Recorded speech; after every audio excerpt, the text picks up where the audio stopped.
Hey everybody, happy Thursday and welcome to the operation session of working Hudson Coal Mine number 1. So really what's going to start happening is the locomotive crew or the train crew will be shoving back to this mine area. And of course they'll be caboose first. So they're going to set the caboose on the main line here on the in the middle of the screen. And you can see that the Virginian hopper there on the left, the coal mine crew left it out so that train crew just go right in and connect up to it, and they don't have to run through the Shinohara turnout, which is giving me all kinds of fits right now. Got a little run through power here with the New York Central U30B. You're gonna come back here on the main line that goes to Hudson number 2. You're gonna drop your caboose or your cab or your cabin car or whatever you prefer to call it. Do your brake test. Make sure your caboose don't roll away. Engines will pull off.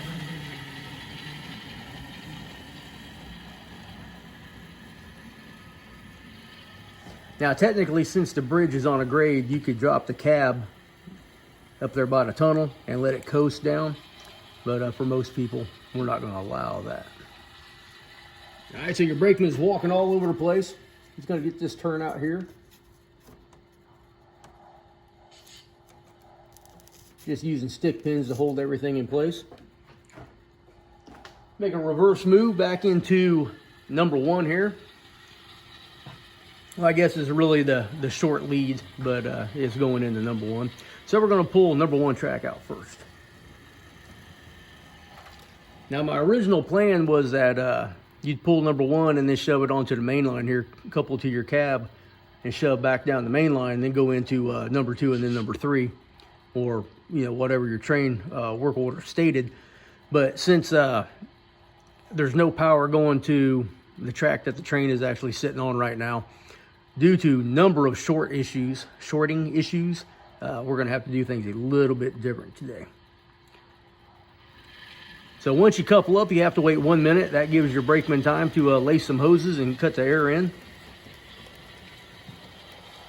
Technically, the brakeman and the conductor would walk the train, make sure all the air hoses are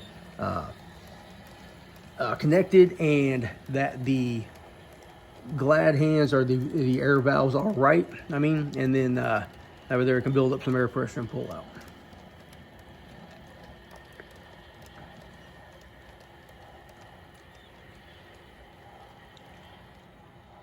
All right, you don't want your train to go too far up the line because you got turnouts right here and you're wasting time. All right, we're going to shove back into number 1.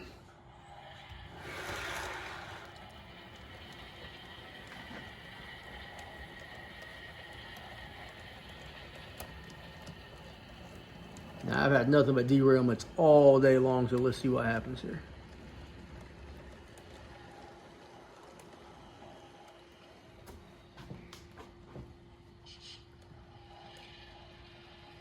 Luckily, we got radio communications on this train today, and we're not using hand signals. All right, looks like a good couple. Let's test it out. Let's pull up a little bit.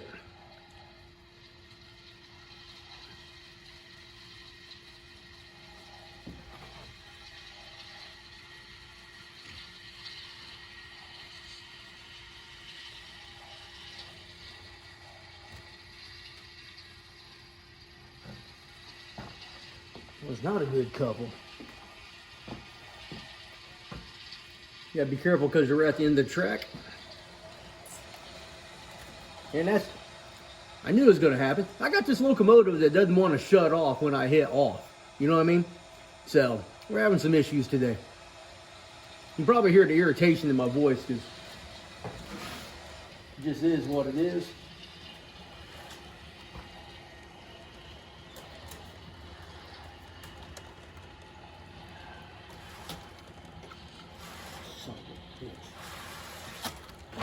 It's one of them days.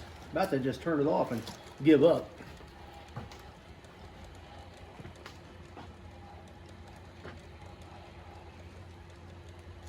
Because we don't want to foul the main line. I'm going to pull up, I'm going to shove this cut of cars. down and couple up with the caboose. Shove it out of the way. We'll hang on to a bunch, and then we'll go into number 3.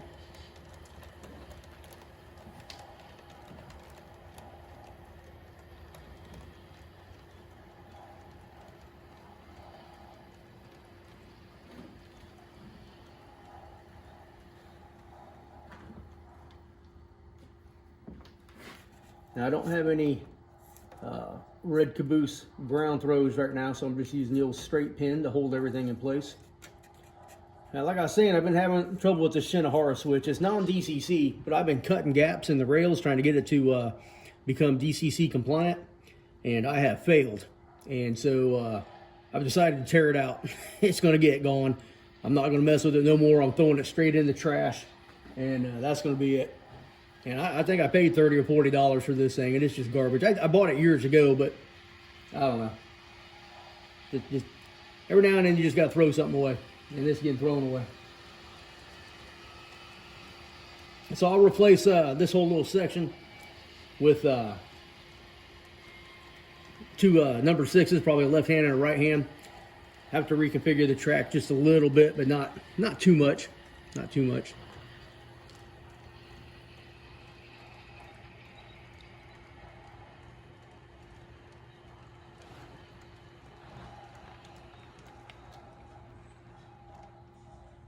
All right, let's see if we got a couple this time. I can tell you if we don't. There we go.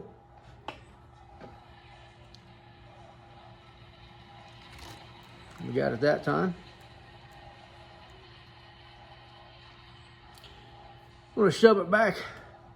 No, probably about 8 or 9 cars. Gives us plenty of room to come out with this next cut. There are about 12 cars in the next cut over number 3 there.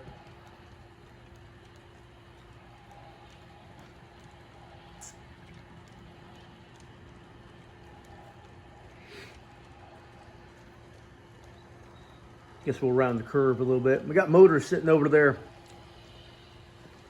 at Hudson 2 number 1, so we can't go back but so far.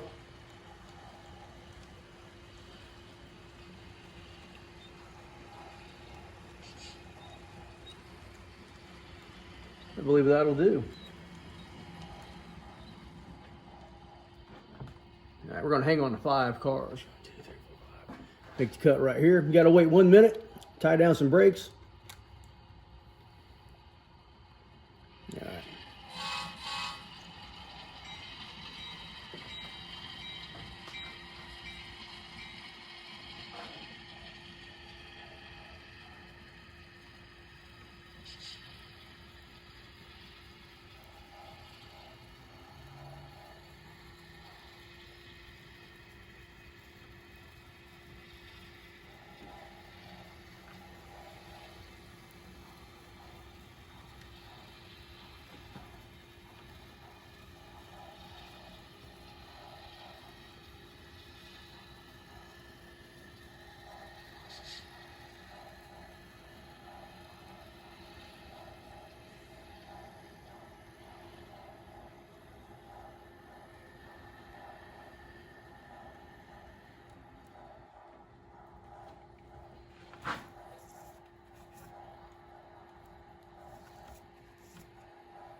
Always double check your switches.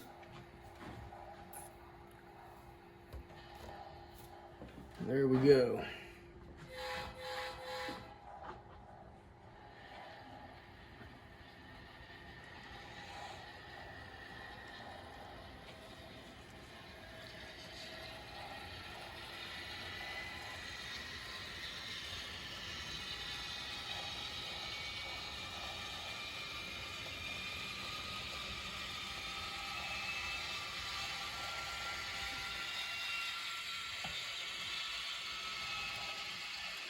I think we got that one. Give it a little stretch.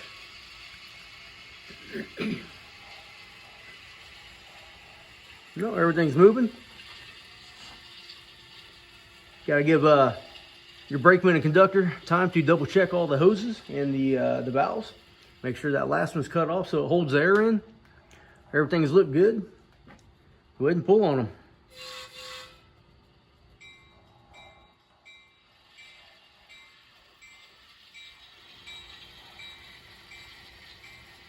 Now this is the fun part because you can't see the turnout on the main line.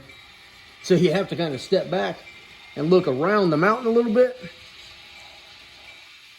And make sure you're clear. We may have to call the dispatcher and get permission to pull out on the main.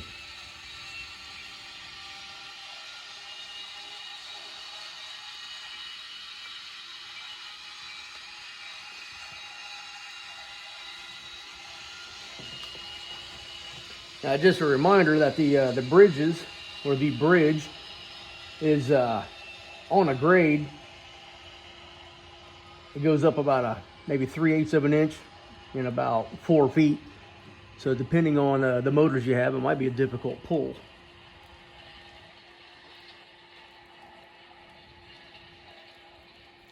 But more than likely, all these jobs will be overpowered just because of that.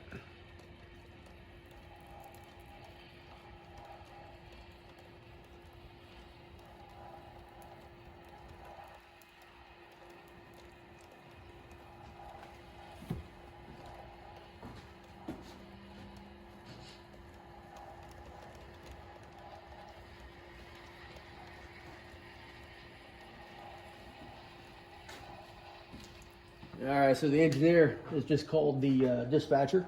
We need an additional 5 cars to pull, so we need permission out onto the main line. Been told standby. Probably sit here anywhere from 2 minutes to 20 minutes, depending on the dispatcher you got. Depending on whether he's eating his lunch or having a snack or talking to another dispatcher or drinking his coffee or refilling his coffee or whatever. But, hey, guess what? We just got word that we have the main line now, so we'll get out there and get that switch right, pulling it onto the main line. Double check the switch, even though it's right in front of you. That used to aggravate me. I can see it. The engineer can see it. We still got to double check it. There we go.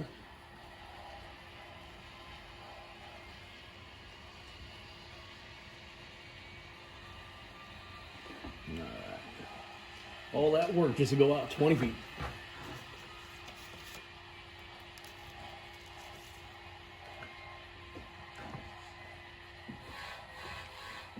All right, here we go. Coming back. Need about 10 cars. Oh, what is going on there? That ain't right.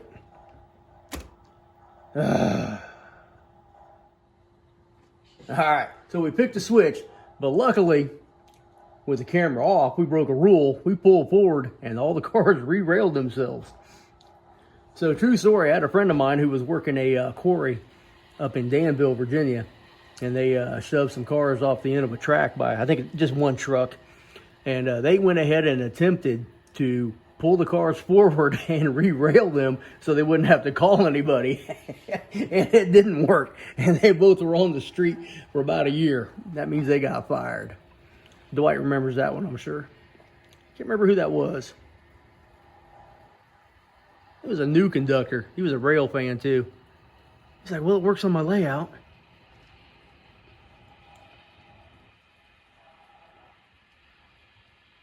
All right, use them on there. We got one more car. Half of it. 20, 10, that'll do. And pull on them.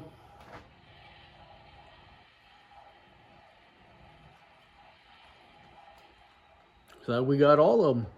Now, if you're a modern guy, this is where you get your 3-step, get in there and get your hoses right. But we don't do that here. You know, pull on up, get permission to leave, and then we'll pull around the main line and go over to AC Tower. All right, dispatcher's giving us permission to line out to the main line, and we are pulling.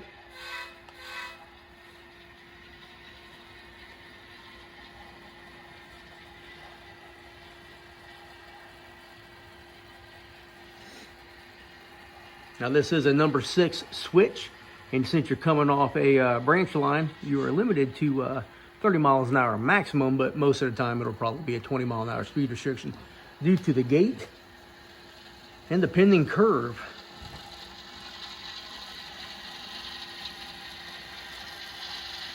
It's horrible light back here, so just bear with me.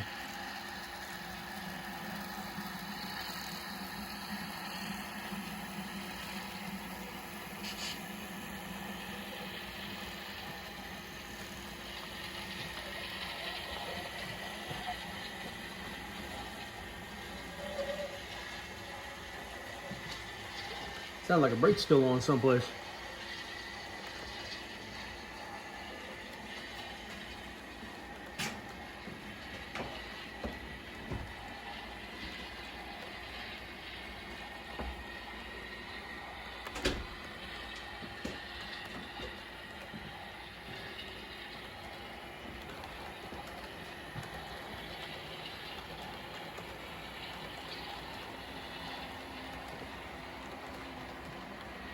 Yeah, just a reminder, that curve that they're traversing is a 48 inch radius curve.